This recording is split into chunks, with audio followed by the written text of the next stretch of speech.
What is up, world? It is your boy, Cole, from the JCP End Zone Perspective podcast. And, well, let me check the watch again. It is officially 6:35 on the Central Plains, and I am joined by my two lovely co-hosts. Say what's up, y'all. Huge. Was All right. And we are here today, as you read from the title, I'm sure, to talk about what's to come in college football. Week 2, after a crazy week 1. It was a lot of fun, unless you're an LSU fan, and then you can come cry in the corner with me. I know it was tough. Or if you're a Florida fan, come on, we invite you guys in too. It was rough. We get it. But otherwise than that, you pretty much enjoyed your college football week 1. But let's get into week 2. Move out with the old, in with the new. And we're going to start with the fun one.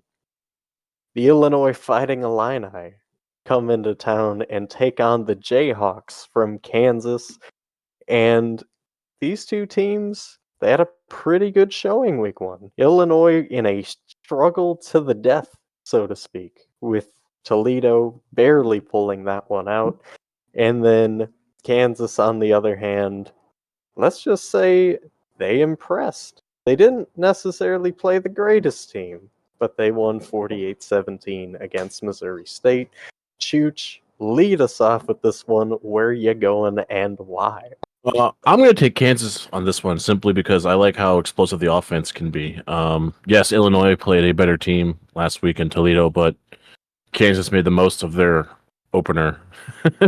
Multiple guys over 50 yards rushing. I really like what I saw from this Kansas team, so I'm taking the Jayhawks here in this one. I think it's going to be a close one, but I think they win this one at home. Plus, they upgraded the stadium a little bit, so I think there's going to be a bit more atmosphere to this Kansas program. I think there's more faith and more attention in it now that Les Miles is gone. So, Sure. much our Jayhawk. Going with the Jayhawks. Jacob. I will also be going with the Jayhawks with this one. I'm a big fan of a Johnny Thompson, 3-star running back, and I think, like Chooch said, that offense is gonna be booming for next week. It will be a close game, because that's what college mainly is. They're high defense, low offense. Well, no, high offense, low defense. I mean, but it'll be a close game, but it'll be a high-scoring game. All right. So we got two Jayhawks here, and I'm gonna go opposite side of the field. And again, I just want to take a moment again. Thank God for college football. It is the best time of the year. I'm gonna go with Illinois in this game just because I think Bielema is a better coach. He will have his guys prepared for Kansas's explosive attack. I know people get a little afraid about, they only beat Toledo by 2. I think it was a good thing to have that close of a game early because, once you have that close game, the team knows they can win games like that, and I think that carries the confidence of this Illinois team to a victory over Kansas. Give me the Fighting Illini. All right, next game here we got, and you might want to, really listen into this one. Vanderbilt taking on Wake Forest. Vandy is 2-0 on the year. Yes, they played technically 2 cupcakes. They beat Hawaii week 0, and then Alabama A&M. They hammered down on Alabama A&M. Game was over at halftime. Wake Forest, kind of the same deal, except they only had one game. They destroyed Elon. It was not fun if you were an Elon fan. Most of the world says Wake Forest is a lock on this one. 75.9%. Wake is a 10-point favorite in this game. Chooch, where are you going? Will it be an upset for the Doors? I'm going to take Vanderbilt here for the sheer fact that I think, not Vanderbilt, Wake Forest, my bad. I'm taking Wake Forest here because the smaller sample size, Wake Forest offense is far better than Vandy's. And the defense actually isn't bad either, but also Vanderbilt's got quite the fun, explosive offense if they can mount any sort of substantial run in this game against this Wake Forest defense, who is known to been a little hit or miss at times. So close one. I take the Demon Deeks only because it's at home. All right, going Forest at home. What about you, Jake?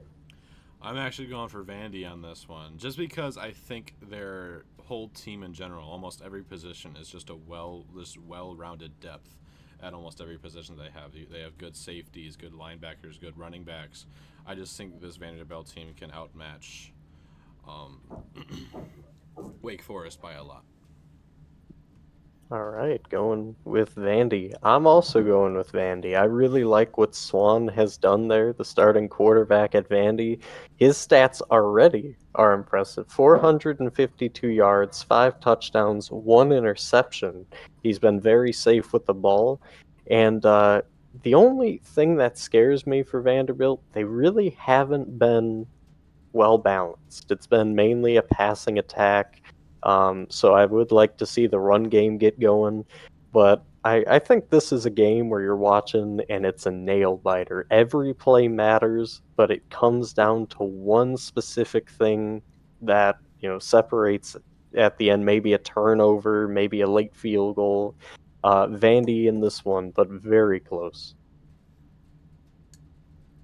All right, moving on to the next one here. We got Notre Dame taking on NC State. And this game has pretty big implications. Notre Dame, of course, the number 10 team in the land, and they've definitely looked up to it. Granted, not necessarily the greatest opponents. They played Navy and Tennessee State, and what we know about them, they might be weak opponents, but they have dominated. Their defense has only given up 6 points in 2 games. That's And crazy. their offense, yeah, I know, right? It's insanity. And then their offense, on top of that, has scored 98 points. So they outscored 98-6 Navy and Tennessee State. Think about that. And as for NC State, 24-14 against UConn. It was a close game, but Wolfpack obviously ended up pulling away. Notre Dame is a heavy favorite in this game. Well, I shouldn't say heavy, 7.5 point favorite in this game on the road. Not a lot of respect for the Wolfpack here, Chooch. I know you're a big Armstrong guy. Are you going to go with the home team here to get a nice upset? Yeah, I'm taking NC State here. Actually, for the reason you don't think so. Remember, NC State's got one of the best defenses in the nation usually. And I think with Brandon Armstrong, it just listen. They played a better team. Listen, Notre Dame scored 40 points last year in the season opener against Navy, and what had happened? You know, and Right. I would hope he would score 56 points with Sam Hartman against Tennessee State, right? And listen, NC State should have scored more, but we'll cut them a break. It was week 1, so I'm going to NC State here in another close one. Notre Dame cannot beat ACC teams on the road. All right. Even and plus, they've seen Sam Hartman too much. I like that, Jacob. Okay, I'm taking Notre Dame on this one. Even though you pointed out that they do have a good defense, and yes, they do, I think Jeremiah Love, the running back, a 4-star running back, and Braylon James, 4-star wide receiver, can easily pass that defense and score some high offensive points. I'm going to take Notre Dame on this one. Notre Dame. All right, going with Notre Dame. I'm also gonna go with Notre Dame just because, I think NC State, they're really good. They're gonna fight hard in this game for 3 quarters, but that Notre Dame talent is just a little bit better than NC State. I think Jaden Thomas, the leading wideout for Notre Dame so far, is going to continue to be that guy that really separates himself. And I think they're definitely more balanced than NC State. If you look at who the leading rusher is for NC State, it's Armstrong. He's had 19 carries with 96 yards, and nobody's even been close. So I think that hurts NC State in this, battle. You need to have balance in order to be a successful team in college football today. I firmly believe that. So yeah, give me the Fighting Irish on the road. All right, next game here, we got Utah and Baylor. Utah's an 8-point favorite on the road. Baylor, they got shocked last week. They lost to Texas State, and they didn't just lose. They lost handily at home to Texas State. A lot of people are already giving up on Baylor's football program. They're saying, we want Dave Aranda gone. He's the reason he hasn't been living up to standard. However, keep this in mind. Utah had a struggle against Florida week 1. They ended up winning. It was 24-11, but if you watch the end in the fullness of the game, Florida was driving at will. They just could not put points to the drive. And that was the main difference in Salt Lake. So this game, a lot more interest than it shows off. Chooch, where are you going on this 11 a.m. kickoff? Well, one would say Baylor loses, you shouldn't pick Baylor, right? Especially when they lose to Texas State, smaller and in-state rival school, you know. But one thing I believe we've learned about this Utah team over time, and that's the fact that don't bet against them. Especially when they go into somewhere that they probably shouldn't win the game, or they might not win the game. But Utah's too good of a team. Baylor is in shambles right now, as you and I both know, as LSU fans. Dave Aranda is not the answer. Right. So, Utes, baby Utes. I'll also be going with the favorite for this game. I'm going with Utah as well. I just think the amount of defensive talents they have. They have 2 4-star running backs in C.J. Blocker and Smith Snowden. So I think that defense will step up a lot for this team, and I just think that it's going to be a high-scoring game, and I don't think it'll be close either. It'll not be a close game. Ooh, Utah dominating. Won't be a field goal win. It'll be about 2 or more touchdown win. Wow. Man, I've only seen this happen maybe one other time that I can remember, at least off the top of my head right now, where, a team that I'm not going to say Baylor was projected high by any means this year, but they weren't projected to be like the worst team ever. And, Michigan a long time ago lost to App State, and people were so worried, where do you go from here? What's the program like? Michigan never lost a game ever. What are you talking about? And that year did not turn out very good for Michigan. A year Jacob would like to forget, obviously. There was never a bad year in Michigan. What are you talking about? Was he even old enough to remember that? I think so. Maybe a few years there. That was back in 2007, so that was a year old. Oh, he would not remember that. My mistake then. But my point of bringing that up is Michigan had a just collapse that year, and a lot of people expected them to do great things, and that did not happen. So I think it's kind of the same with Baylor here. This team might not win 4 games this year, if we're being realistic. I think Utah goes in and like Jacob says, just pummels Baylor. Game is over. I'm not even going to say, halftime. I'm going to say at the end of the first quarter, this game is going to be out of reach, and Utah just piles it on. So give me the Utes here on the road. All right, next game here, we got the Troy Trojans taking on Kansas State. And for both these teams, they both start out 1-0, but there's concern for both of these teams. They didn't play the best opponents week 1. Troy beat Stephen F. Austin 48-30, and it was dicey there for a little bit, to say the least. Kansas State, they didn't play anybody. It was Southeastern Missouri, but they took care of business. They won 45-0. The issue there was the offense started a little slow. Eventually they found their rhythm. They looked better, but they have to avoid starting slow in this game, especially. With that being said, Kansas State is a 16.5-point favorite. Another early kickoff. 11 o'clock. Chooch, you know as well as I do, Troy has a history of playing closer than they should or pulling an upset in this situation. What do you say? Yeah, but when Troy does that, they usually play a school that's not known for defenses.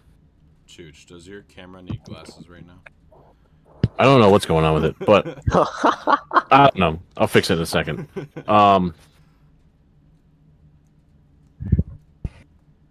There we go. Maybe. Not quite. Well, it's fine. I'm figure this out. But yeah, Troy usually doesn't do that against a team with defense. With a defense, Kansas State always has a defense, and plus they played Southeastern Missouri State like they weren't even there, where Troy was struggling to SF Austin. So I'm gonna take Kansas State here just for the fact that I think, listen, they always got a good running game, and I think Troy struggles against the running game. So I'm taking Kansas State, taking them Wild Kitties. All right, Wild Kitties. I'm also going Kansas State here, big purple cats. Not just because purple is my favorite color, but I think Avery Johnson is a great quarterback, a good four-star running. I almost said running back, quarterback. I think him and the connections that he'll make with his team will outprove what they can do. So yeah, Kansas State, I got you. All right, short and simple. I love it. Man, we got two Kansas States. This is going to be the first major disagreements that we have here. I'm going to go with Troy. I think that Troy has such a rich history of pulling an upset in this type of scenario that, you know, I think they pull this off on the road. And, you know, I know Kansas State put up a lot of points, gave up 0 points, but I think Troy can withstand that attack and then eventually get it through and hang around long enough to eventually get that win late. So some very unhappy fans in Manhattan. Give me Troy. How dare you? All right. All right, next one here. We got Nebraska going on the road, taking on Colorado, and I don't even really think I have to talk much about these two teams. Nebraska, their stories stayed the exact same. They played a team close. They had a chance to put it away, and they couldn't put away Minnesota. Minnesota storms back, won that by a field goal on the last second, and Nebraska's heartbreak continues of losing a game by one possession. Colorado, on the other hand, let's just say Coach Prime came. He turned the program around in one game. Travis Hunter had a massive game. Shanora Sanders killed it. But the scary thing with Colorado, their defense. They gave up 42 points, and it was only one stop that came up crucial for them to get this win. It is their first home game. Crowd is going to be electric in Colorado for the first time in a while because they actually believe in this program. Chooch, Colorado's a 3-point favorite. Where are you going? Well, we all know the reason they're a 3-point favorite, right? It's Nebraska. It's Nebraska losing by one possession, right? That the trend continues. But no, listen, I think Matt Rule's got these boys a little bit. I think he's got a couple more weeks before he starts seeing major improvements with this team. Dion, on the other hand, listen. Who wouldn't want to play for this guy right now, right? His speeches, his mindset with these kids is incredible. So, you know, he's got them believing in themselves, and plus, Travis Hunter's a dog, son. Travis Hunter's Dion, and with Dion right now, it's fantastic. So, we're seeing something special here. I'm taking the Buffs by 15 plus. Yeah, listen. I like Matt Rule. I like what Nebraska's got, but that Colorado, if they come out doing the same thing they did against about the same defense that went to the national championship last year, then come on. All right, Jake. I'll also be taking Colorado, and I think we all speak. We speak for us. I speak for us all when we say we underlooked Colorado by a lot last week. Very much. Yeah, we all went against Colorado last week, I think, right? You're correct. Which, you know, I think we misunderstood Coach Prime, his teaching methods. We thought he'd get off to a slow start, maybe pick up wins later in the season.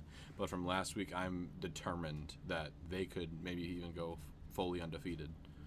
I know that's a little much to say, but from last week they showed a really great performance, and I just think Coach Prime, we talked about this in the preseason outlook, where everyone was just flooding in from all over the country to go to Colorado and play and get learned from Coach Prime, and I'm excited to see what he does. Over 50 transfers. Yeah, and most of them are 4-star and 5-star recruits, which are insane.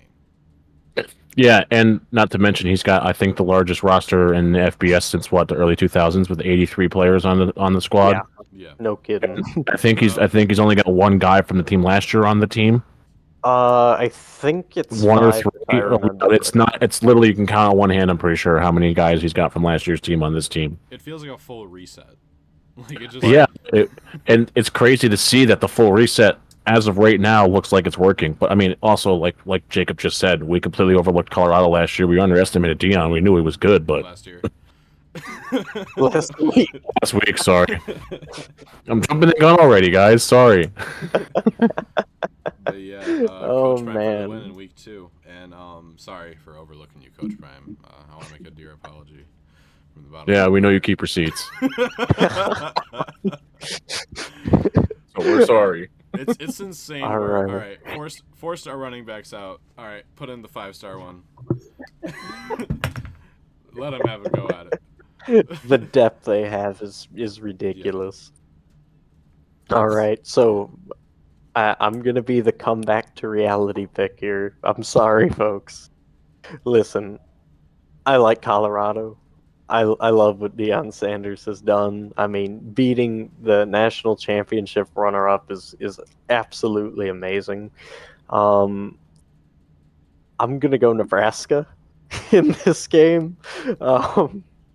The reason I'm going Nebraska, I see the angry hands already typing. I'm sorry, guys. I'm going Nebraska because, I really like their defense, and I think, sometimes when you get a huge win like this, like Colorado did, you shock the world. There's a lot of hype around the program for the first time in forever. A lot of teams get big-headed. They kind of go, we've proven ourselves. We're big.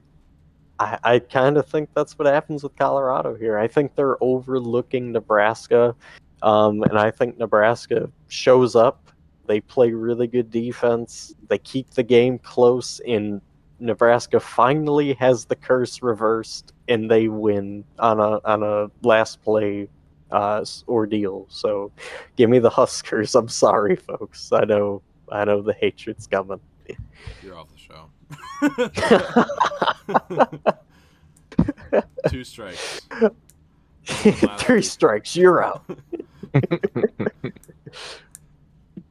Speaking of you're out, oh man, what a rough week for Purdue.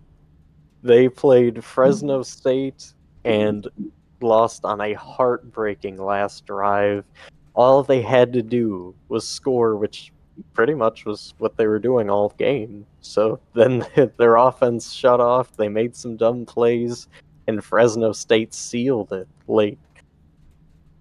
They take on Virginia Tech, who had no trouble against Old Dominion. They ran roughshod over the Monarchs at home.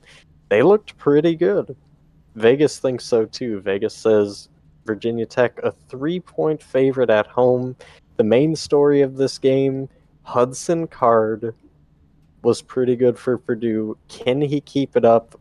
And Grant Wells, the quarterback for Vatek, was very efficient against Old Dominion. Can he keep it up? He didn't throw 1 pick, but he did throw 3 touchdowns. Chooch, you get the first crack. So, I worry about Virginia Tech's consistency here. This was a problem that struck them last year. But you're also Purdue going into Virginia Tech.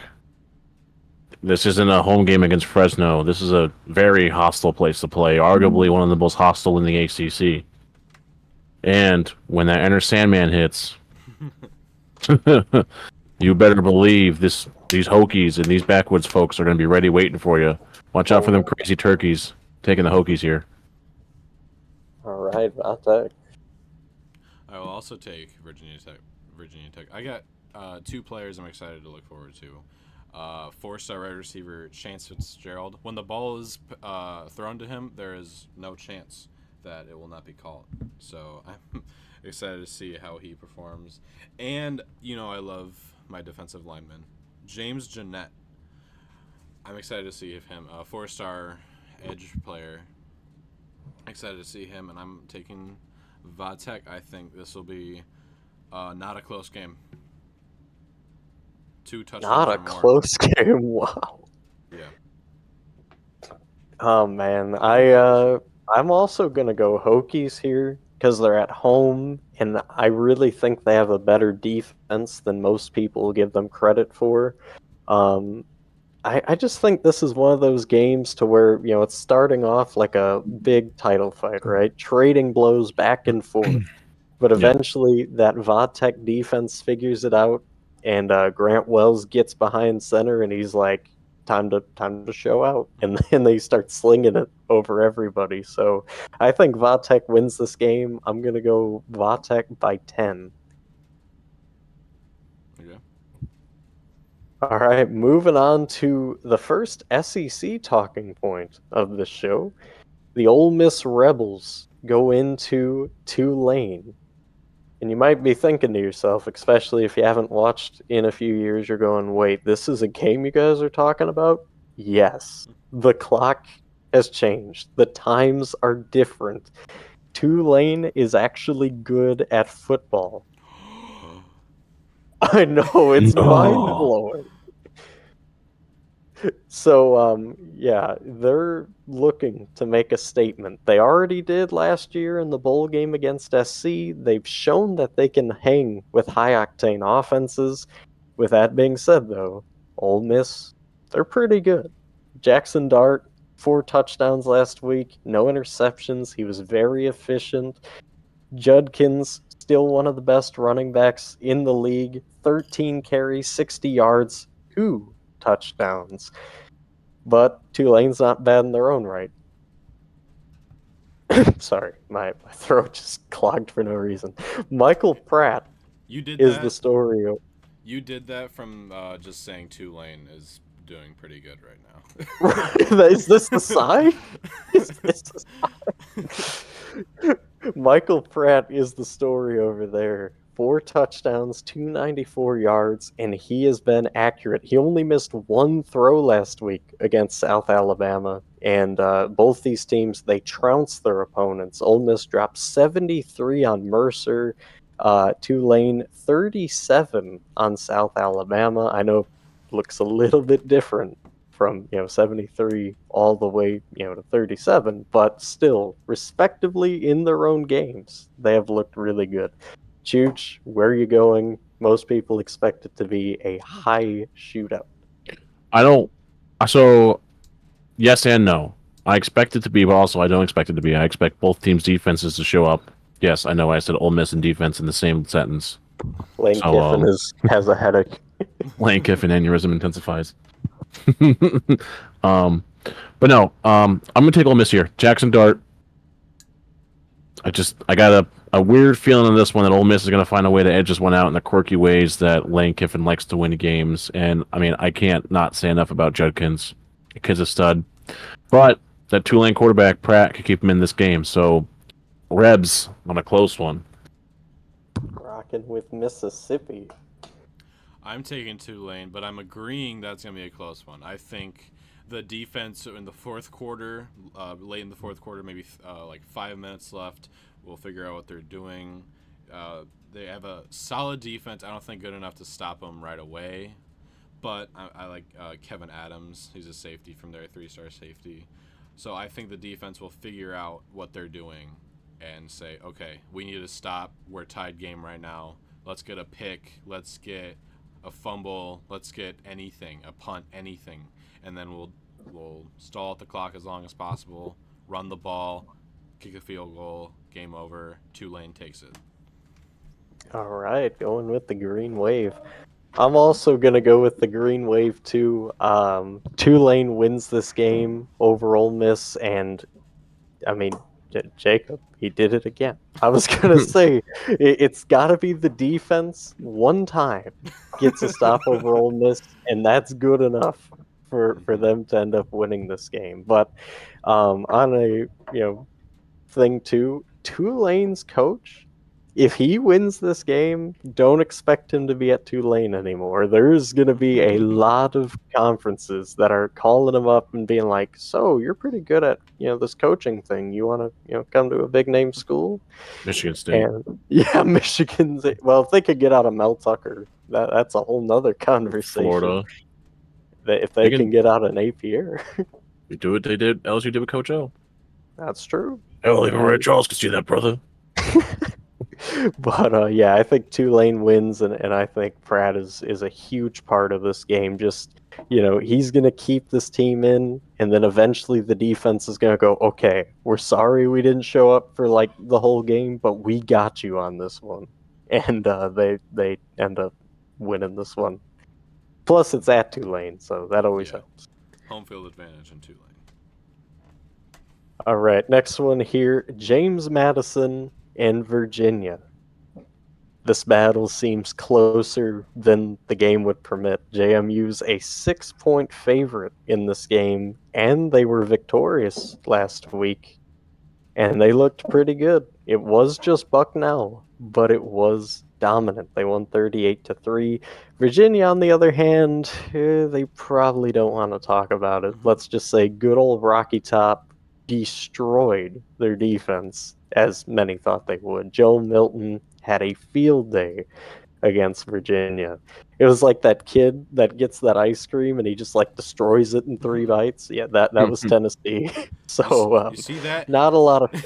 You see that space over there? If you get there in 5 plays, I'll give you a big cone of ice cream. How about that? Man, he cashed in a lot. So yeah, a lot of faith in JMU. Not a lot of love for the home team Cavaliers. Can the ship turn around? Are you gonna go upset here?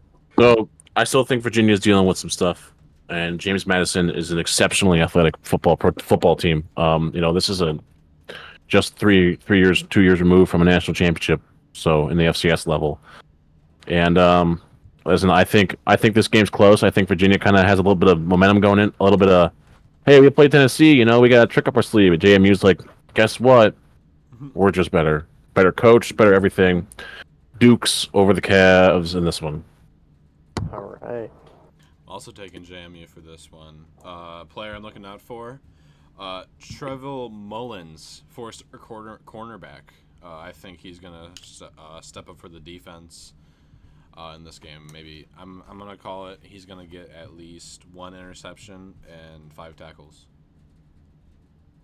Oh, that's one hell of a prediction. I like it. But yeah, I'm excited to see what they do. I think I don't even think this will be a close game, if I'm gonna be honest. 3 touchdowns or more. Wow. Yeah, I'm rolling with you, Jacob, in terms of how out of reach this game's gonna be. This is going to be like my shortest pick ever. They're playing Virginia. I mean, Virginia sucks. I'm sorry. JMU destroys Virginia. This game, it won't be close. I wouldn't even bother tuning in. Sorry. You don't have to be. We all know it from the bottom of our hearts. Now watch Virginia win by like 3 touchdowns. That's how this works. With how our luck have been going with our picks, I wouldn't be surprised. Right. Well, this is a team that, let's just say, nobody has been surprised with throughout the nation. The number 2 Michigan Wolverines hosting the Runnin' Rebels from UNLV. And let's just say ECU got, destroyed, for a lack of a nicer word, in Ann Arbor. I didn't get to watch it because, they had to stream it on Peacock. Thanks a lot, Michigan. Appreciate you. Hey. But they have an opponent to not sleep on. UNLV, they played Bryant last week. They dropped 44 points. Not a really good opponent, but if you can score at will, you never know. These games, Michigan might be looking ahead. It could be an upset in Ann Arbor. Vegas doesn't think so, though. Michigan's a 36.5-point favorite. Chooch, where are you going? 2:30 kickoff. I would love nothing more than the running Rebs to come in here and beat the Wolverines in the big house. But you and me both know that ain't going to happen. I think this Michigan team's playing for Harbaugh at the moment. They're like, we got to hang on until he gets here, guys. So I think they're playing with a little bit possessed. So I'm taking Wolverines in a big one. Of course. Why All would right. This ain't going to be pretty. This is going to be like Oregon, Portland State. Yeah, this is going to be like last week with Oregon. Our 81 Wolverine points. doesn't do push-ups, though, so our mascot won't be tired. Cole, who do you think I'm going to take? I think you're going to take UNLV. Shock the world. Shock the world. I'm proud to be a Michigan Wolverine. Man, I'm taking Michigan all the way. They might go 90 points for this one. 90. Okay. Yeah. I think Blake Corum is gonna run it down their throats. Like it's not gonna look pretty. It's gonna look disgusting. People are gonna throw up. Our mascot does not do push-ups, so we're fine. Our mascot can lift stuff the next day. So I'm really excited, and it's gonna be a great day for the Wolverines. Great day. All right. With all that being said, I'm gonna say UNLV comes out this game and they play with heart and swagger and oh my gosh.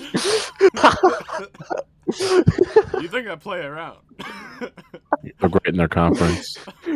UNLV, they come out in this game and they attack. And their first offensive drive, they look good. They move down the field, but they get stalled out in a fourth down. And that is as good as it gets for UNLV. Michigan dominates this game. Blake Corum and Edwards are just too much of a dynamic duo. And then on top of that, when you think that that's good enough and, you sell out and you just go, okay, let's just defeat the run, then you got J.J. McCarthy airing it out. UNLV does not have a chance in this game. Sorry, running Rebs. Yeah, this is going to be destruction on live TV. I don't know how they're allowed to air it, but, The FCC. That's how.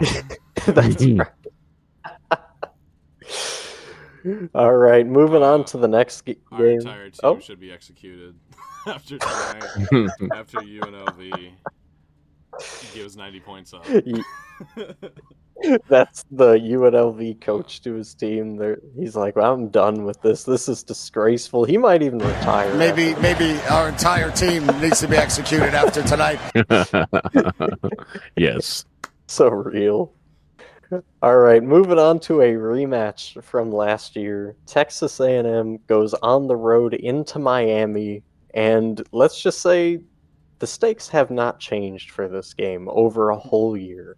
Both teams desperately need this game to prove themselves to their fan bases and to the nation.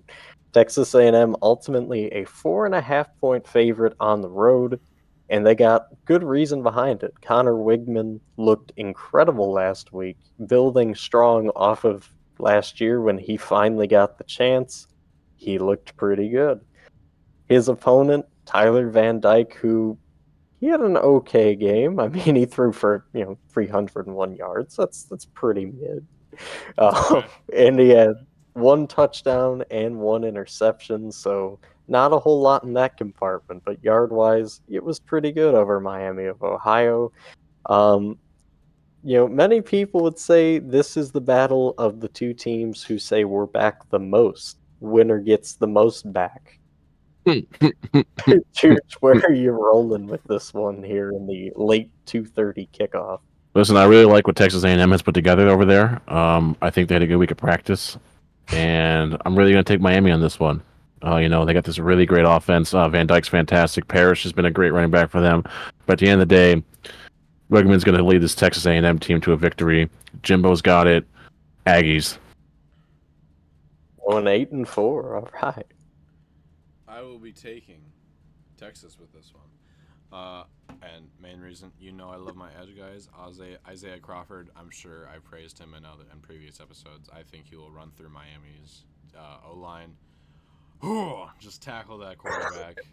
It'll not be pretty for, they're gonna have to switch him about 5 times in the first quarter. So I'm taking Texas with this one. Isaiah Crawford, I love you. Come to Michigan. Come to Michigan. We need you. We don't need him. We would just like him. We don't need him. That was one of the most mixed signal things ever. You're like, come, we love you. We need you. We don't need you. We don't need him. We're already gonna beat Georgia and all that, so we don't need him. But we'd like to have him. Good clarification there.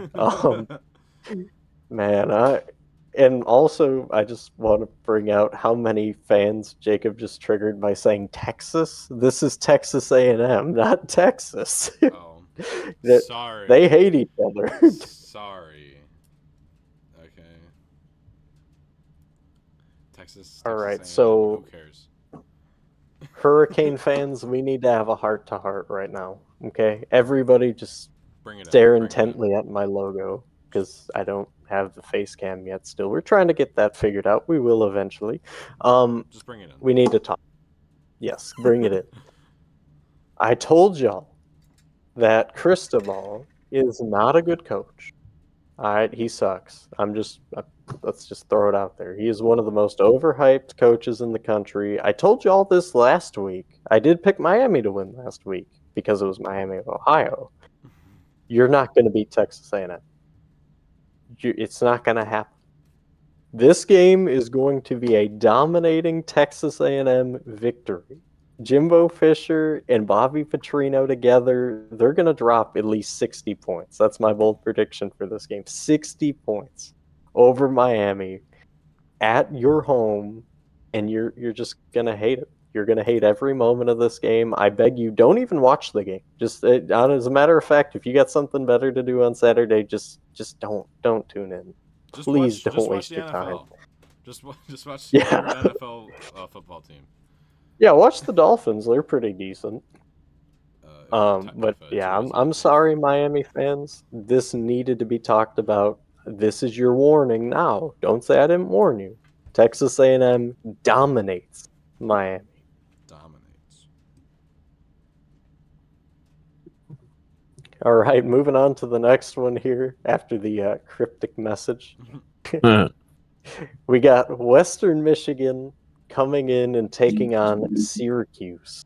And, most people, they don't seem to care about this game. They go, just whatever, 2 middle-of-the-road teams. But we care. And I'm asking you guys to care, too. Bring some publicity to these teams. Western Michigan, they're 1-0. Syracuse, they're 1-0. And Syracuse is a pretty heavy favorite at home. They're 23.5-point favorites. They destroyed Colgate 65-0. Yes, they're named after a toothpaste. Don't at me. And Western Michigan ended up winning 35-7 against St. Francis. Both teams had pretty good showings. Nothing you can really complain about. Not a lot's been fully discovered about these teams. Is Syracuse's offense for real? That's kind of the main question. Chooch, I know you got kind of a bias on this one. Where are you going? I like what Western Michigan has as a team as a whole, right? Right.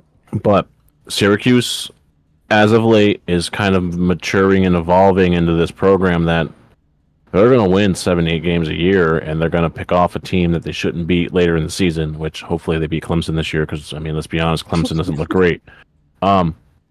But the Broncos, this defense is fun. This offense has got a good run game too. But at the end of the day, the Orange prevail, especially because they're in Orange Country and in the Dome. So, Syracuse. It's tough for me to say because I have so many teachers that went to Western, but I'm taking Syracuse with this one. It's just they're not the best team, and they're not terrible, but they're just not good enough. And Syracuse, same thing, but they are good enough to take a team that's not good enough. I think Syracuse, all they really need is a big name to go there, and then people will be like, oh, I want to go there and play with this guy. So then they'll go over there, and then they'll make Syracuse a better team. But sorry, Western. Sorry to cut it to you. Do better. So I got 2 comments for my pick. First off, don't show your teachers this video. Yeah. Sorry. They might flunk you all year. Don't do that. Former teachers. Former teachers. Oh, okay. So you're good. You're good then. Second comment. Please take a shot for how many times he said "good enough" in that sentence. That was like Please don't do that to me. And if you're not old enough, then obviously don't do that. Do like, I don't know, pudding cup or something. Yes. do 5 pudding cups. There Cole you go. says drink when you're a minor. No, let's not do that. I approve of Cole's message. All Don't right. do that. Disclaimer, do not do that. Well, there goes our monetization. Yep, they're all gone. Bye. Thanks, pizza. Bye. We don't even get monetization. We don't get paid yet. We got it. We're fine. All right, I'm also gonna go Syracuse in this game. I think it's a close game, but ultimately Syracuse wins by 13 points. Western Michigan puts up a heck of a fight, though. I have respect for this team. I just don't think they have what it takes. Kind of like what Jacob said. You're good, but you're just not good enough to beat Syracuse. So give me the Cuse in the dome. You ain't cutting it, kid. You ain't cutting it. You just can't cut the cheese, kid. Bust the grape, kid. I love this accent. Yeah, what are you gonna do about it, huh? All right, next game. We're from New York in a little bit,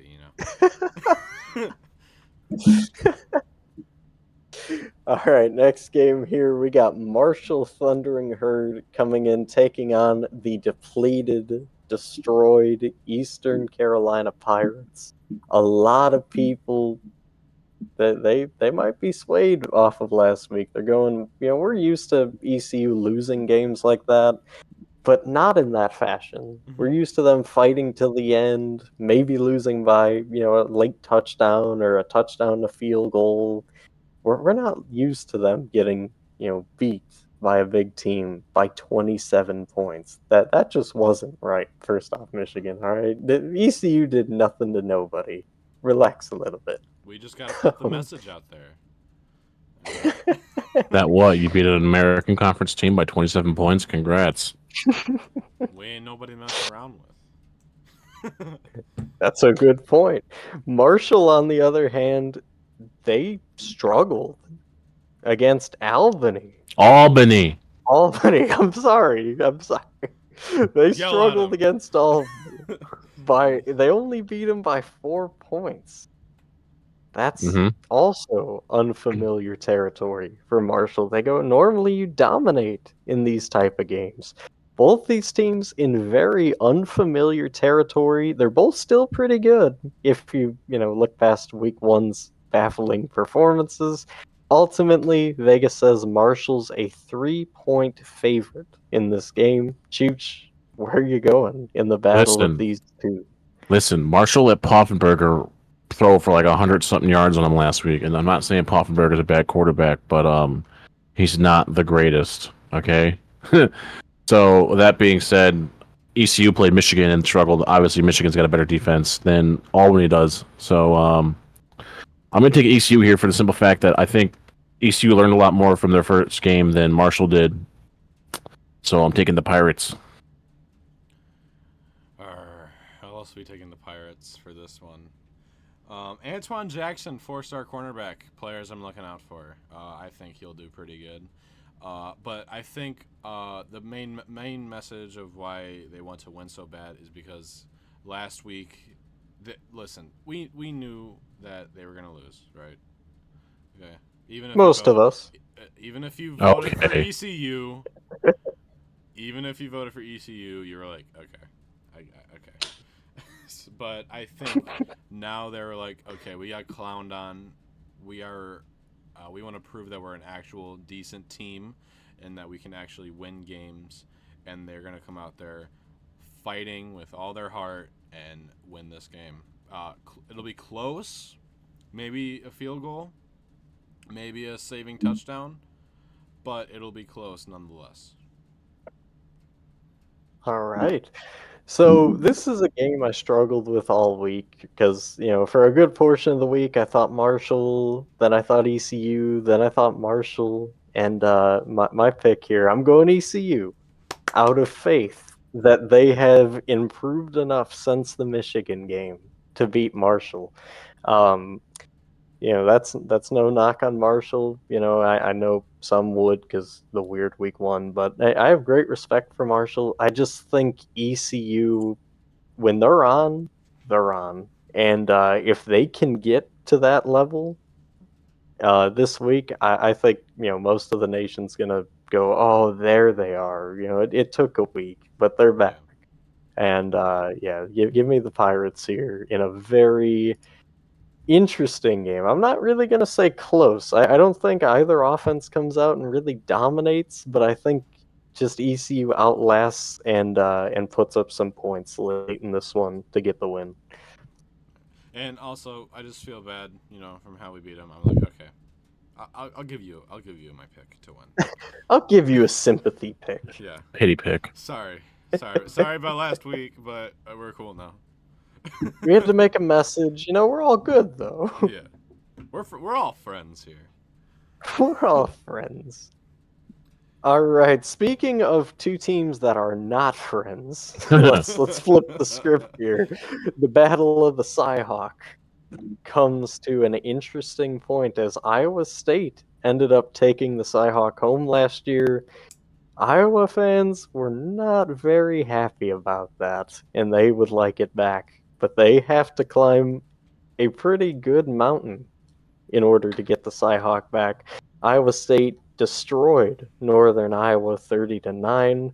Iowa beat Utah State, if I can speak, thank you, 24-14. Neither team looked very impressive. Iowa, their offense looked really good for one drive, and then they just kind of fell off a cliff and went back to doing the same old stuff that they normally do. The runs, the defense, not throwing the ball good. It was really weird. Iowa State kind of came out and dominated Northern Iowa from the get-go. So in this game, the rivalry's weird. It usually is always close. Chooch, where you going? 2:30 kickoff. So yeah, Iowa State came in. They beat Northern Iowa by 30. I mean, by 21 points. My bad. And we expected them to win. I mean, I did at least. Can't say I did. But listen, Joe Klatt said it best for me this week. All Iowa needs is a quarterback that can protect the ball. And Cade McNamara is that guy, and he gives them just enough variety in the offense to keep this team interesting, and it's all they need to score points. All they need, just a little bit of better quarterback play, and they got it. So I'm taking Iowa here. I think they have a little bit of fun in this one. All right, going Hawkeyes. I will also agree. But really quickly, unrelated to college news, in NFL news, we are officially, as of 8 minutes ago, 24 hours away to kickoff. He was waiting on that. Yeah. Yeah, it was. I just got the notification. I'm like, oh, I'm excited. Anyway, I'm taking Iowa with this one. I just think that they'll be a better team this week. And Iowa State doesn't cut it. I'm not going to lie. I just don't think they cut it for this week. I think something will happen. Someone will make a fumble. Something weird will happen this week. Like, remember the Patriots and Raiders game where the guy threw the football backwards? I think someone will make a dumb decision like that and cost Iowa State the win. I don't know. Just a hunch right now. But, yeah, I'm going Iowa with this one. Well, you would describe this rivalry greatly without even knowing it, because that happens a lot in the Iowa State game. It doesn't make a lot of sense, but it seems to happen every year. Like, for example, 2 years ago, Iowa punted the ball. They were up by one. And let's just say the Iowa State guy got hit in the back. Iowa recovered and ran the clock out. That's how freaky this rivalry can be. I'm going to go with Iowa, too. And Chooch kind of stole my thunder here. I think Cade McNamara is the difference in this game. I think he opens up some looks in this Iowa State defense that weren't there, in past years because Iowa really never has a quarterback. Sorry, Iowa, it's true. So I think he is the golden goose, so to speak, in this game. He adds to that dominating running attack that you normally see, and once Iowa State starts selling out against the run, they forget, oh shoot, they actually have a quarterback. So give me Iowa, but it is going to be close. All right, moving on to the next one here. We got SMU Mustangs running into the Sooners home in Oklahoma. And both of these teams, they handled business in their first games. SMU destroyed Louisiana Tech 38-14. There was not a lot of hope for the Bulldogs that week. And Oklahoma did more of the same. I know it was just Arkansas State, but they beat them 73-0. It looks really good for Brent Venables. They looked in swing and in sync in this game. A lot of people are saying should be a high-scoring nail-biter. Oklahoma is a 15.5-point favorite. Vegas doesn't agree with those people. They say Oklahoma big. They dominate this game. On to the next week. Chooch, what do you say about this one? Listen, I think Oklahoma looks like Oklahoma again. I'm just going to come up by saying that off the rip. And SMU did what SMU does. They played La Tech well and beat them by 24 points. So, with that being said, I'm going to go Sooners here. Listen, there's just too much going on. Will Venables got this offense figured out. Dylan Gabriel looked fantastic last week, but Stone looked good for SMU too. I'm taking the Sooners here, but I think this one's closer than people think. I will also take the Sooners, but I'm going to disagree that it's going to be a high, like a both teams just going back to back to back to back. I disagree with that. The amount of defense that the Sooners have, they have 11 four-star just defensive players between like safeties and D linemen and linebackers, which is insane. If I can remember, Peyton Browen, safety, four-star safety. Samuel Omasigo, four-star linebacker, and Caden Green, linebacker. So you nailed the last one. yeah. And I'm five-star edge player, Adopohu Adebawor. Yeah, I do not know, but I love my edge guys. I have to shout him out. 5-star edge.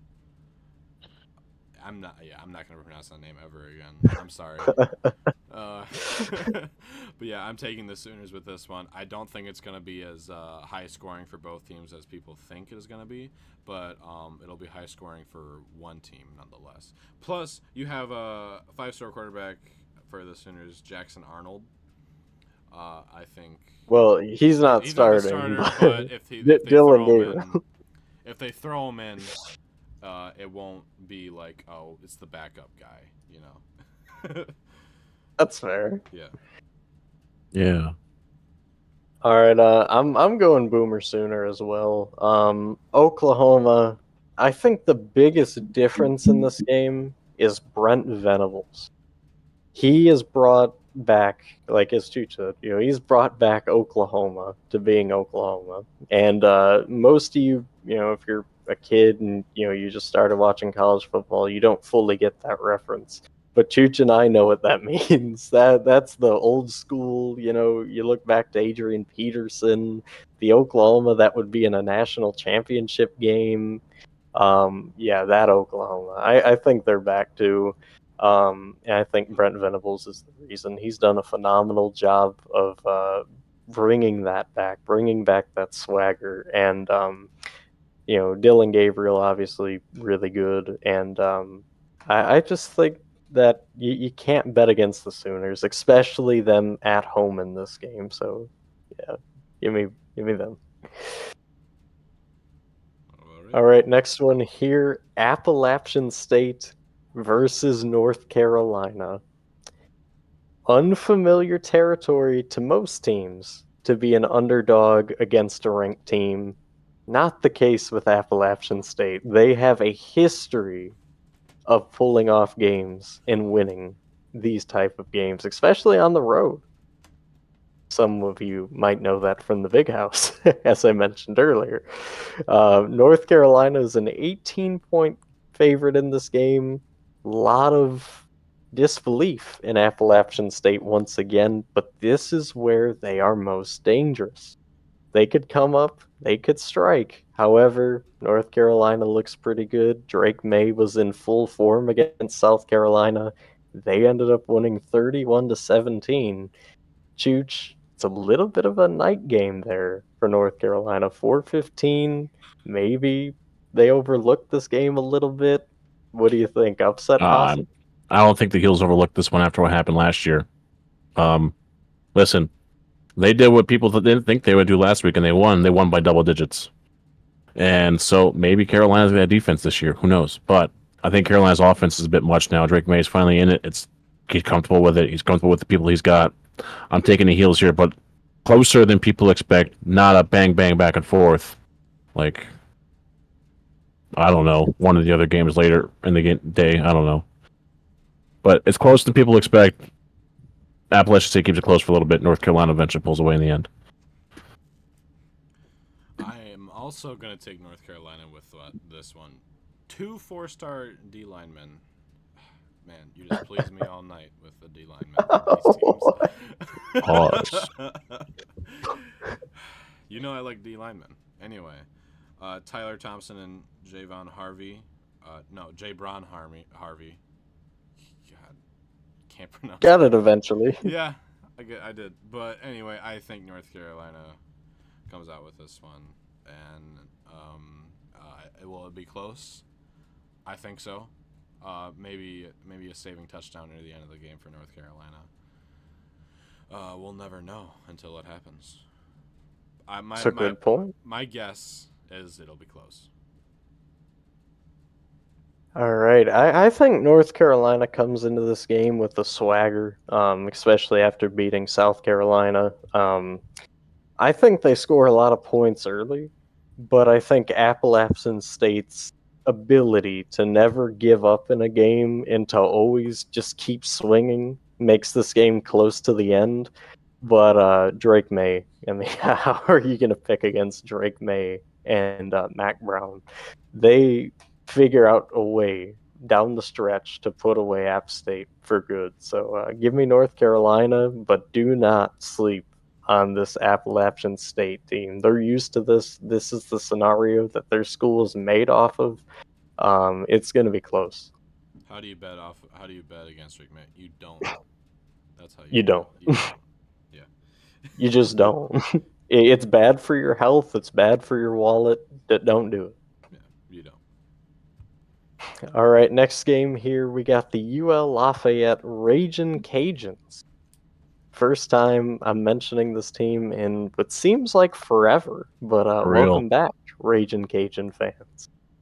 And yeah, there's a few. You got to use your magnifying glass. They're there. They take on Old Dominion and UL Lafayette. They won last week. They played Northwestern State, took care of what they needed to, and had a pretty comfortable win to show for it. Old Dominion, of course, got dismantled by Virginia Tech. They lost by 19 points. Was it kind of a week one thing that always happens, or is it finally settling in that Old Dominion's going backwards? We'll find out during this game. UL Lafayette's a 6-point favorite on the road. That should speak a little bit of volumes in the alarm sounds should be ringing for Old Dominion, especially if they lose this one. Chooch, will it be 0-2 for the Monarchs? Oh, and what? No. I think ODU wins a close one here. Lafayette's got a bit to prove still, but I like the Monarchs' chances. I think they learned a little bit last week. And I think they come out. I think this is a better team than people give them credit for, especially after losing by 19 to 19. Virginia Tech. So, I'm taking the Monarchs here only because this is a home game, but Lafayette has the talent to win this one. But ODU. All right. I'm also going to take the Monarchs with this one, assuming, but I'm going to agree with Chooch. I'm going to agree with Chooch again. I know it's kind of strange for us, but we're agreeing a lot this episode. Not like last week. Yeah, not like last week. We were arguing last week. But anyway, Yes. give me the Monarchs for this one. I think they'll pull out just enough of effort and elbow grease to take the dub for against Louisiana. Ragin' Cajun. When you have All Ragin' right. in your name, you don't tend to rage much. So, in a good way. It describes the fan base. Yeah. Wherever they are. Louisiana. Some dirt town. I'm gonna go with Old Dominion as well. I know we've been agreeing a lot in this show, all three of us, so that's quite the trend here. That doesn't happen a whole lot. I'm gonna go ODU just because I think their defense outlasts UL Lafayette and is the real game changer here. They looked okay against Vatek. You know, there was a few plays that they gave up that, you know, you're kind of scratching your head going, wait a minute, where was the coverage? Where was the tackling? But I think they patched those up and they bounced back. Give me ODU. All right, next one here, we got a battle between a new Big 12 school and an ACC school. Something that most people never thought they'd hear if you were a Cincinnati fan. Cincinnati looked pretty good last week. They took care of business, dropped 66 points against Eastern Kentucky. Emory Jones, the former Florida quarterback, showed out, to say the least. He had 5 touchdowns and 345 yards. Pitt, on the other hand, did pretty well in their own right. They destroyed Wofford 45-7 with Phil Jerkowick as their quarterback, another transfer quarterback. He used to be the guy at Boston College. Now he's the guy at Pitt. Kind of a lateral move if you look at it, ACC to ACC. He had 1 touchdown for 214 yards. And the defenses combined only gave up 20 points to their opponents, which it might sound like a lot, but in reality, compared to how much they scored, that's nothing. Chooch, you get first crack. Pitt's a 7.5 point favorite. Where are you going? I think 7.5 is a bit generous here. I think Pitt's gonna be in a close one with. Sorry, I was making sure my mic was unmuted. I think Pitt's gonna find themselves in a bit of a dogfight here against the Bearcats. Well, I guess I should say a cat fight, huh? But listen, Emory Jones, and the defense is part of the reason this game's close. But Pittsburgh edges it out due to, I believe, they have a better receiving core. So I think Jerkovich could make some passes that Emory won't be able to, based on just receiver skills. So I'm taking the Panthers. Man, I feel like Cole right now. You just took all my points away. I was just about to talk about the defense, about how every position on the defense has a lot of depth, a lot of good, well-balanced players, and I was gonna say, and the receiving core is not as bad as well with Dejan Reynolds, and if I can remember his name, Jesse Anderson. God. Welcome to my world. Yeah, I feel bad for you. What I do. I'm sorry. That's what I did. I used to. So to piggyback off of them, again, go figure, another 3 across the board here for Pitt. Um, I don't have faith in Emery. I just don't. I mean, you don't switch schools and then are Superman. It just doesn't happen. Especially with how rough Emery had it at Florida, getting benched for Anthony Richardson, and how that all went down. So yeah, give me Pitt, and I think their talent just outdoes Cincinnati. Not to mention, coaching is better for Pitt as well. All right, next one here: Oregon and Texas Tech. How did we get here? Oregon, as we mentioned earlier, their mascot might need some surgery because, well, he did a lot of push-ups, and when I say a lot, I mean a lot, Yeah, lot. I think hold on. The total, I believe, 547. I think it was 526. Which, but once you reach 500, it doesn't matter. You could you could do push-ups either 500 times or 12,000 times. It's still gonna make your arms fall off the next day. Exactly. And meanwhile, Texas Tech, they would not have many push-ups as they got stunned against Wyoming in double overtime. It was a fun game, just not for the right reasons if you're a Texas Tech fan.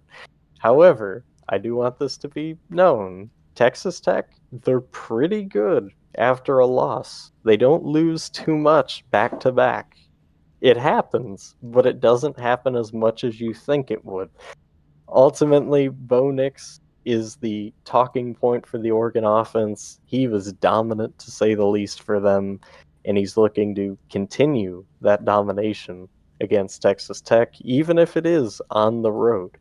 Oregon a 6.5 point favorite here. A late night kickoff at 6 p.m. Chooch, where are you going? Oh, yeah, we're good. Listen, Texas Tech. Listen, going into Texas Tech is a hard place to play, but one thing Bo Nix does know is hostile environments. So I don't think he's gonna be bothered in this one. Texas Tech. This game's gonna be a shootout. Texas Tech, Oregon here. So, but the Ducks quack their way to a win here. So, Ducks. Quack. Yeah, it kind of goes in with the same reason why I think Colorado is going to win this week is what they shown last week was like incredible. They just had to punish their mascot over and over and over again. Plus just the defense holding him, was it like 6 points, I think? 7 points. 7 points. Does it yeah. That's just incredible for this Oregon team. So I'm going to go with the Ducks. They will quack their way to another win. Not All right, high. this is the second. Not as high as the other one. He might the Duck might need a 2-week absence for this, just to be safe. But I see the Duck going like having like 40 push-ups. 40. Okay, that's a good amount. Um, man, we need to have a heart-to-heart conversation. Texas Tech, bring it in again. Bring it Second in. time in the show. Come on, Let's talk huddle about around. this. Get in the huddle. You lost to Wyoming. You lost to Wyoming. All right. They don't have Josh Allen anymore. I've checked. Believe me. I've looked for, secret identities, different names. This guy isn't Josh Allen, and you lost to him. Yeah.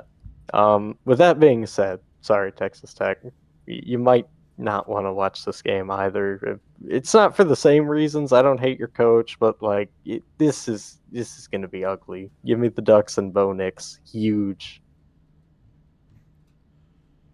Speaking of ugly or so disappointing, we unfortunately have to cover this game. Grambling State comes into Death Valley to take on the Tigers of LSU. And let's just say both of these teams shared a miserable experience last Saturday. Grambling State lost to Hampton 35-31. Rough for the Dogs, a heartbreaker. And LSU, I wouldn't even call it a heartbreaker. This was just a heart shatterer. This one was ugly. Florida State moved the ball at will after the first half. LSU players were sucking wind in the third quarter. Jaden Daniels, he looked okay. 347 yards, one TD, one interception. That interception was kind of the death sentence for LSU in that game. And also, Jaden Daniels was the leading rusher, 64 rushing yards. The leading wide receiver was Brian Thomas. He had 7 receptions for 142 and 1 touchdown. With all that being said, LSU doesn't even have a line on this game because Vegas thinks it's going to be a blowout. The world is ending. If you look at LSU Twitter, they're going, Brian Kelly might not be the guy. He got killed. Chooch, what do you have to say about Listen, I'm going to say it right now. Jaden Daniels needs to play better in general and make better decisions future down the road. Already off the rip, he's got me already harping on him, but I'm also a super harsh critic of him. But that little scramble thing you didn't do in the first quarter when we were literally in the red zone in 4 plays, wasted a whole drive, wasted the points. Take the 3 there. Who gives a crap? Brian and Jaden, someone do something. Take the points. You're literally in a hostile environment. We knew FSU was going to buy the place out if they needed to, and they did. So they need to learn, need to be better. Secondary needs to be better, but it's Grambling. Hopefully, we learned our lesson the first game. I mean, 5 years in an LSU first game loss is kind of upsetting stat to say here, but listen, we're just going to come in here. We're going to take care of business. We're going to handle Grambling. We'll be good. All right, going with the Tigers. Jacob. I mean, like last week, I don't think you guys would let me live if I chose LSU. But I will go LSU willingly, just because like last week, I feel like with how much they were talking about last year, how it was, they were really how Florida was really lucky. They went in going, oh yeah, we got this. They were lucky last year. We got this year, this week we got it, and then, well, last week happened. So, but I do think in the locker room they're gonna go like, hey, this isn't gonna be a thing. They're gonna toughen up on the quarterback. Coach O's gonna come back, be like, hey. we can't let this happen. Go Tigers. And then he'll just fade away. It'll be a hologram. Yeah. No, not a hologram, a ghost. But yeah, they're gonna have I'm sure they had a big talk after that. Just the amount of like bad plays that could have been easily avoided last week that I saw. I was like, dude, LSU, come on. You're making my friend look bad here with the LSU profile picture. Our colors are literally an LSU like color, purple with the yellow border. Like, it's, come on, LSU, stepping up your game, but you got this. You're not a bad team. It's, I don't know. They had a talk of the locker room. They're gonna do something this week, and I'm taking LSU. All right. Oh Make man, where do I start? Go the other team. I'm actually changing. Where do Where do I start? I'm now a Grambling fan, right?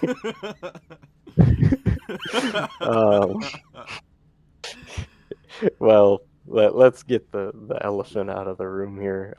Very disappointed with a week ago. Man, that was rough. This week, I want to see a few things. The offensive line has got to get pushed on run plays. That's number one. Number two, the secondary's got to play a whole heck of a lot better because let's just say Florida State wideouts they laughed at you. They destroyed you. It was ugly. Jaden Daniels, wake up. For the love of God, you were projected to be a Heisman finalist by some. Not me. Not me. I would never get that crazy. But by some. They said you were a Heisman finalist. And I'm not putting this loss necessarily on you, but I'm saying that you did not play good. You you killed us. That pick, I know Malik Neighbors slipped, but what the hell was that? Mike Denbrock, you called way too much conservative in this game. You tried to run the ball up the middle, when guess what? Florida State was clogging your run the whole game. That was unacceptable. And then when you call the passing play, Jaden Daniels decided, hey guys, I'm gonna scramble. Like, Jaden, throw the ball. Please. And then the defense. Oh dear God, don't get me started with these guys. Matt House, what happened? Quite honestly, what the hell happened? I want a 10-page essay submitted tonight on why you were an idiot. So for instance, and it doesn't go unwarranted, the DBs weren't ready. They got absolutely torched to hell. It was awful. Rushing 3 at Florida State's own 8 on a 3rd down and forever. Why? In what universe do you go, oh yeah, let's just give Jordan Travis back there like 20 hours to throw the ball? It didn't make a lot of sense. It doesn't make a lot of sense now. I was very embarrassed, to say the least. Twitter was hell to get on. Do you understand how low you have to go for Twitter to be hell to get on? It's X now. It's not Twitter. Whatever, I don't care. It was hell to get on. Okay, now to the constructive side. After my rant, I needed to say it. There is Okay. a constructive side.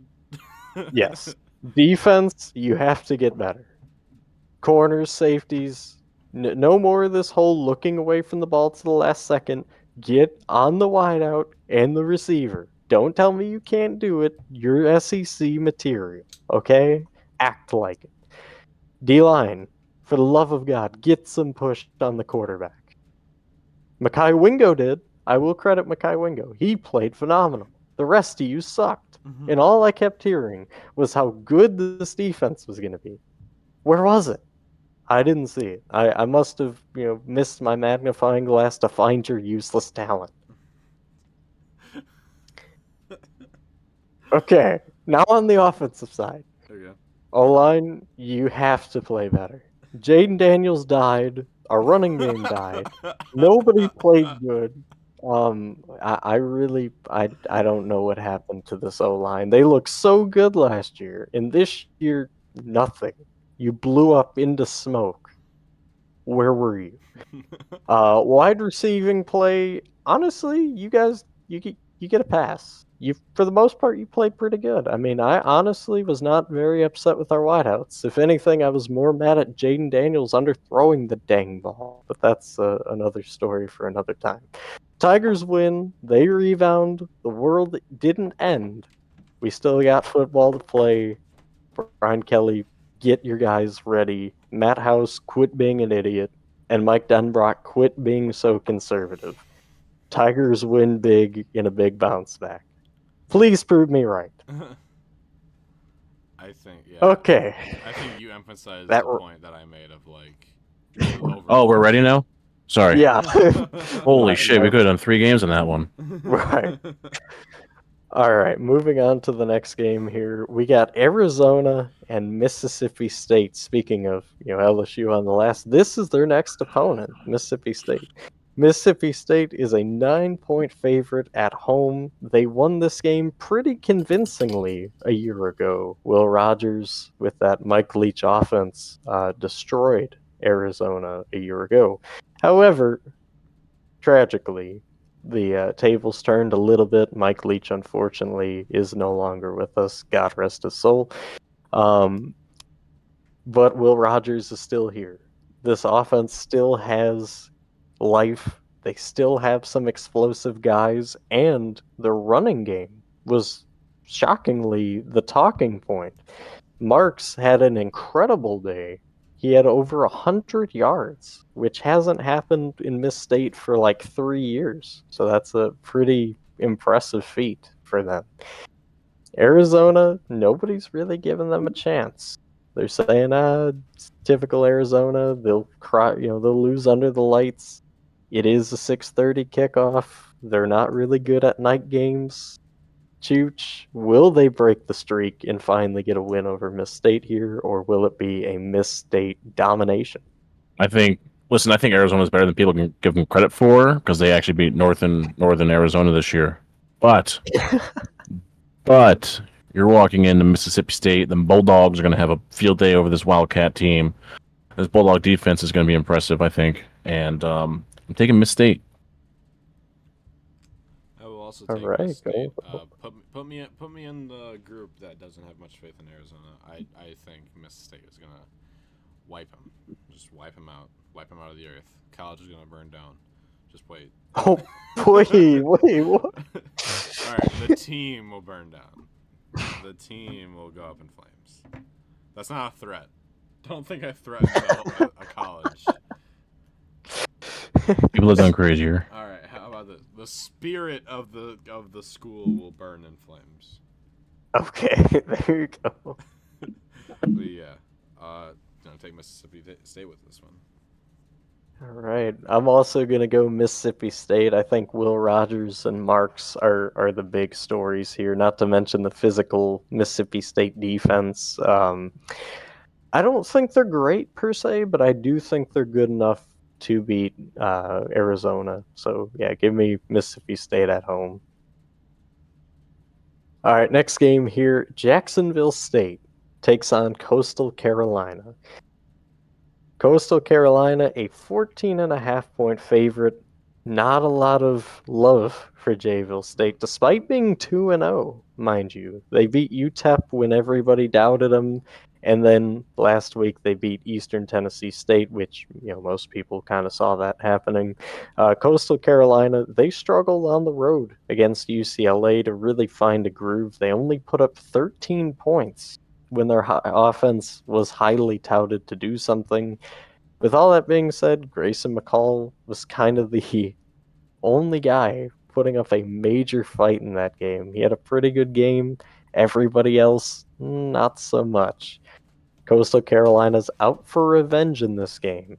What do you guys think? Yeah, I think Coastal gets their revenge. I think, Jacksonville State's a good team, but they're not up to the par Coastal is, and Coastal probably learned a little bit. That's the theme of the first couple weeks, right? Learned a little bit from playing a better team. I think Coastal does that, and Grayson McCall applies that to this game, and I think we're going to see Coastal be back to Coastal and really tear up this Jacksonville State team. I'll also be taking Coastal with this team. I think they'll do just good enough. Put some more elbow grease in, get some headlight fluid, put them in the rear views of success. He's been on fire today, guys. I think they'll do just enough to take the win over against Jackson. All right, yeah. Coastal Carolina, Grayson McCall, say less. They're going to show out against Jayville State. They're going to use all the offense they didn't use against UCLA. Yeah, Chanticleer's huge. All right, next one here, UCLA and San Diego State. UCLA, pretty good last week. We just mentioned them briefly. They had a pretty good showing against Coastal. San Diego State, on the other hand, they've been pretty good for 2 games. The defenses look good. They ended up edging out Ohio in week 0, and then a scare against Idaho State, which is very concerning in the eyes of most. But at the end of the day, a win is a win. That's probably one of the most common phrases in college football that holds true when your team doesn't do good, but they survive. UCLA is a 14.5-point favorite on the road here, Chooch. Are you going upset with the Aztecs? I know you like them. I do like San Diego State, and I like what they did, but like you said, they struggled against Idaho State, but UCLA's offensive tempo, I think, is going to wear down San Diego State. So the Bruins win this one on pure tempo. Jacob? I will also be taking UCLA.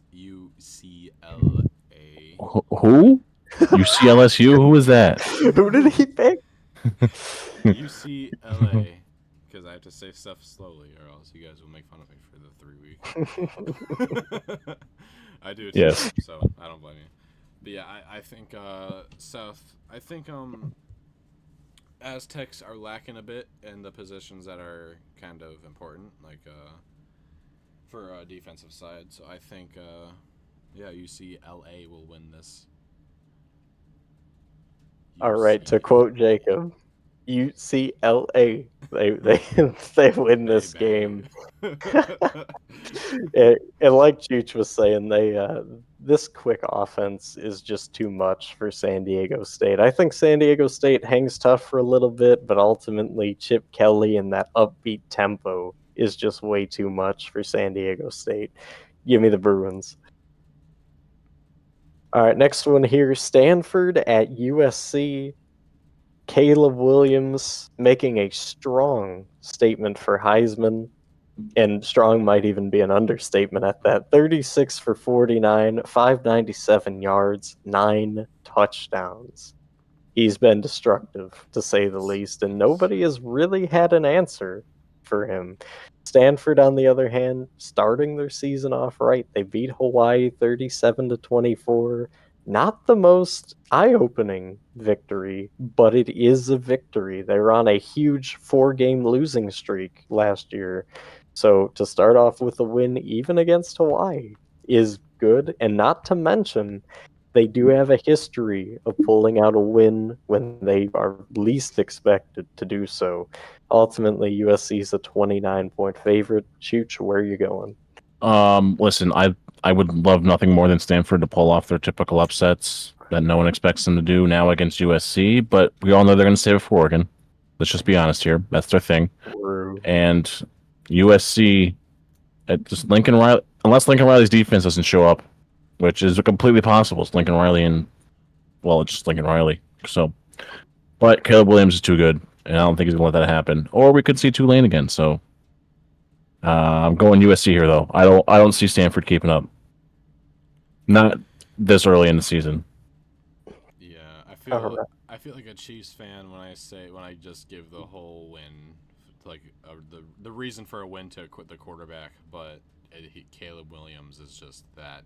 He just has that dog in him.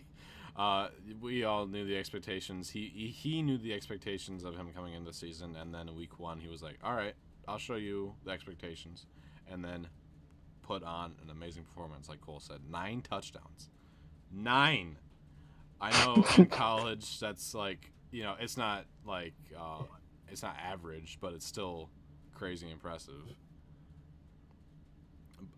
Yeah.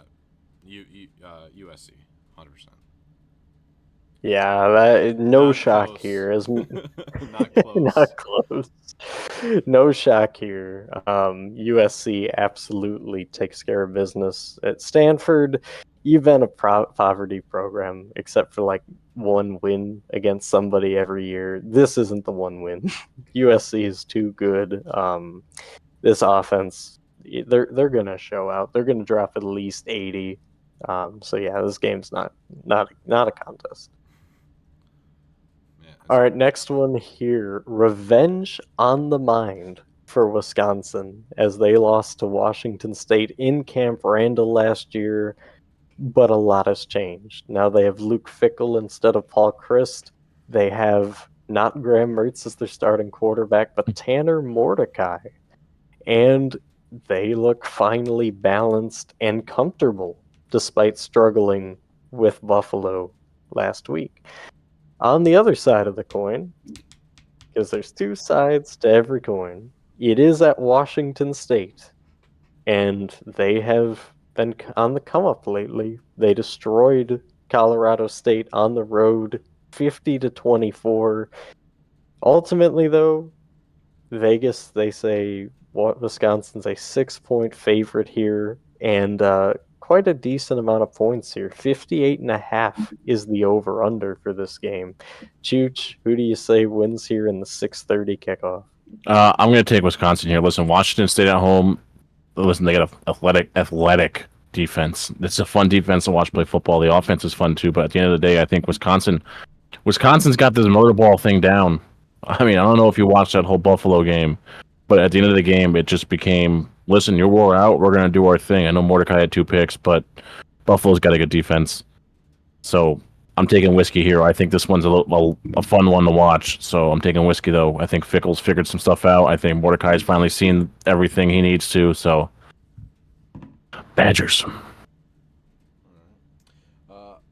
Put me on also for Wisconsin. I feel like, like you said, the defense pretty solid for God, I can never Washington State. Pretty solid for Washington State, but I feel like late, probably in the third quarter, probably close score. I think the receivers and the quarterback will figure out how the defensive players will defend receivers and tight ends, and how they stop runs and how they can get past that defense. So I feel like they'll take a lead, and we'll keep on getting a lead, probably mid third quarter, early third quarter. Yeah, well, Wisconsin's going to pile up if they can. I don't necessarily know if they can in this game. Washington State's going to play them pretty tough, but ultimately, Wisconsin, just too much talent, not to mention Luke Fickle, so give me the Badgers. Next one here, a rather quick one. I won't waste your time too much with this game. Oklahoma State and Arizona State, a 9:30 kickoff. The Cowboys, they're kind of struggling, but for the most part, they looked okay. Arizona State, on the other hand, they almost lost to Southern Utah at home. At least it wasn't homecoming. True. Ultimately, Oklahoma State's a 3-point favorite here. Chooch, where you rolling? Listen, I like this Rashada kid, but I can't bet against Mike Gundy and Oklahoma State just yet this season. It's too early to bet against them, so I'm taking Gundy and the boys. And also with the favorites, I'm also going to take Oklahoma State with this one. You can't go wrong with Gundy. So, yeah, Oklahoma State. Pew, pew, pew, pew. Oklahoma State air raids the heck out of Arizona State. This won't be a game. It'll be a bloodbath. Yes. All right, next one here. We got the Auburn Tigers, who, for the most part, shredded UMass. Let's just say what it was. They shredded them. And they're taking on Cal. Now, here's the kicker with this game. Usually this game's at Auburn. Usually this game, an SEC school doesn't want to go out west. Well, they're going out west. They're going to Cal. Cal, in this game, ironically enough, is an underdog. Did I say ironically? I meant it's pretty obvious. Auburn's a 6.5-point favorite here. Hugh Freeze has got this team on the right track. Can he keep that momentum going against Colorado? What do you say, Chooch? I'm just gonna take Auburn here. I think Hugh Freeze has something cooking. So I think they come out and they show everyone that, hey, Cal's not gonna do their thing. So yeah, Auburn big time. War Eagle. Yeah, Auburn's defense wins this game, I think. Just a lot of good players in each position. D-line. Daron Reed Jr., I think he's going to start out in this game. Bug flew right past me. Plus, really good safeties and linebackers. Defense wins this game for Auburn.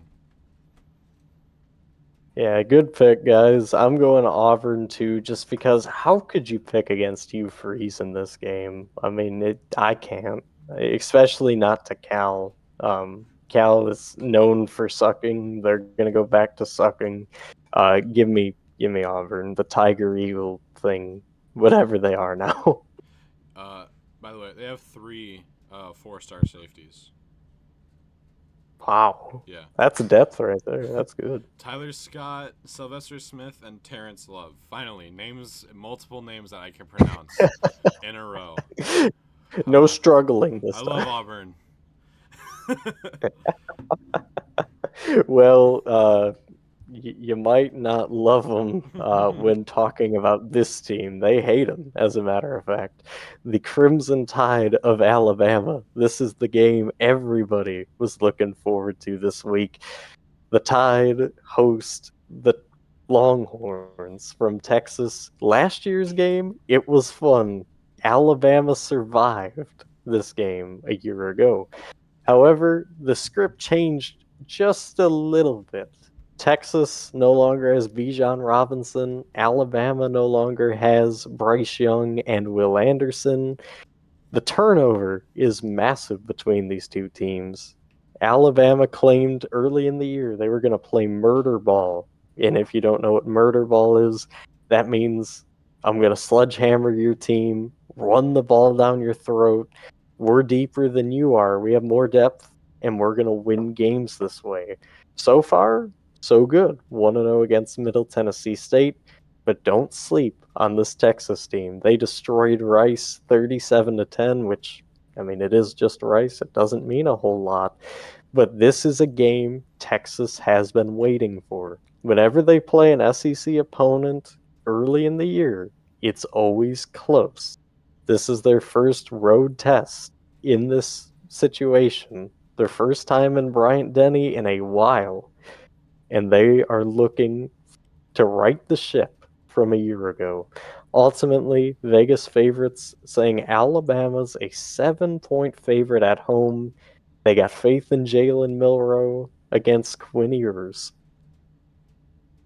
We've been waiting for this game since the since the summer, I should say. Chooch, it's finally here. Where are you going? I want to say that murder ball. Yeah, I mean, it looks good when you play Mid-10 State, but what's it going to do against a Texas team that's probably pretty pissed off on how last year ended? Plus, they didn't have Quinn Ewers, which I think is part of the reason they lost. Also, say it the right way, Cole. Bama got helped last year to win that game. They didn't escape; they got helped. You and I both know this. They got pushed out the door by the ref. We're not doing horns down. We're doing horns up. Hook 'em horns. Beat the dog crap out of that elephant scum. Go Horns. All right. I'll be agreeing with Chooch for the last game. Texas is going to take this game. I think their defense will see every play coming that Bama throws at them. Just, all right, they're going to run and they're going to run up the middle. They're going to run outside. They're going to throw it short. Whatever. They will notice the plays and they will act upon it quicker than most teams that they've faced, that Bama has faced, and probably will face for the rest of the season. So, Texans on this one. Go Longhorns. Well, we got Texas and Texas. Interesting territory we're all in here. Nick Saban, if he's watching this show, which I highly doubt, but if he sees it before, he's going to be shaking his fist. He's going, "Thank you for all the free publicity, for all the hate, for counting us out." Oh man, this game's tough. You know, based on principle, Alabama wins this game because Nick Saban is a better coach than Sark. If we're going on principle. If we're going talent and what logic says right now, Texas is truly back. Quinn Ewers, great quarterback. He can make plays. He can sling it. He's one of a kind. And he's going to be a top pick in the draft one of these years. Mark that down. However, this is in Tuscaloosa. Alabama is not going to lose in Tuscaloosa to Texas. As much as I hate to say it, as much as I hate to pick them, I'm going with the Tide because, you know, that murder ball that I mentioned, they're going to continue to hit away at this Texas depth to eventually the point, you know, late in the fourth quarter, is Texas going to be built enough to withstand Alabama? I don't think so. And not to mention Nick Saban, like I said, he is a way better coach than Sarkisian. Sarkisian offensively is better, but in terms of an actual head coach and helping in crucial situations, that's where Saban shines. So give me Nick Saban. Like, find a way to escape Texas in this one. Maybe with a little help from the refs as well. That never escapes Alabama. Never. Never. So yeah, give me the Tide. Like I said, they were helped. They didn't escape. They were helped. They were given a The hand. referees got the check and they were like, "Hey, that wasn't really a safety." All right, but that is gonna do it for us, folks. Thank you for joining. I, truly love doing this show. I love talking college football, if you couldn't tell. And of course, thank you to my co-host. Thank you, Chooch. Thank you, Jacob. Um, it's always fun to talk about this sport because it's always random. You never know what's gonna happen. But that'll be all. God bless in the name of the Father and the Son and the Holy Ghost. Amen. Enjoy your college football Saturday. I know I will be glued to the screen this week. Peace. We are JCP, and we're out.